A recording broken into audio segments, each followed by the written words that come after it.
മണിക്കൂറിൽ 100 കിലോമീറ്റർ വേഗത്തിൽ സഞ്ചരിക്കുന്ന ട്രെയിൻ 110 കിലോമീറ്റർ സഞ്ചരിക്കാൻ എത്ര സമയം വേണം? മണിക്കൂറിൽ 100 കിലോമീറ്റർ സഞ്ചരിക്കുന്നത്, അതായത് 100 കിലോമീറ്റർ സഞ്ചരിക്കാൻ 1 മണിക്കൂർ. 100 കിലോമീറ്റർ സഞ്ചരിക്കാൻ എത്ര വേണം? 1 മണിക്കൂർ വേണം. 100 കിലോമീറ്റർ സഞ്ചരിക്കാൻ 1 മണിക്കൂറാണെങ്കിൽ ഇതിന്ന് ആയതുകൊണ്ട് 1 കിലോമീറ്റർ ദൂരം സഞ്ചരിക്കാൻ 100 കിലോമീറ്റർ സഞ്ചരിക്കാൻ 1 മണിക്കൂർ.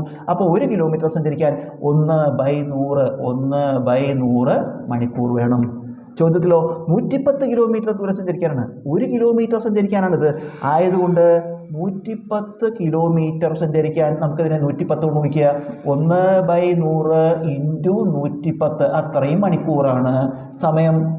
സമം നമുക്ക് ഈ 0 വെട്ടിപ്പോയ ഒരു 11/10 11/10 മണിക്കൂർ.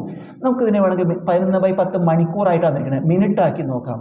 11/10 മണിക്കൂറിനെ മിനിറ്റാക്കാൻ 60 കൊണ്ട് ഗുണിക്കുക. 1 മണിക്കൂർ 60 മിനിറ്റാണ്. അപ്പോൾ × 60 ഇപ്പം അത് മിനിറ്റായി മാറും. ഇത് വെട്ടിച്ചുരുക്കുമ്പോൾ ഇവിടെ 6 എന്ന് വരും. 11 × 6 66 മിനിറ്റ്.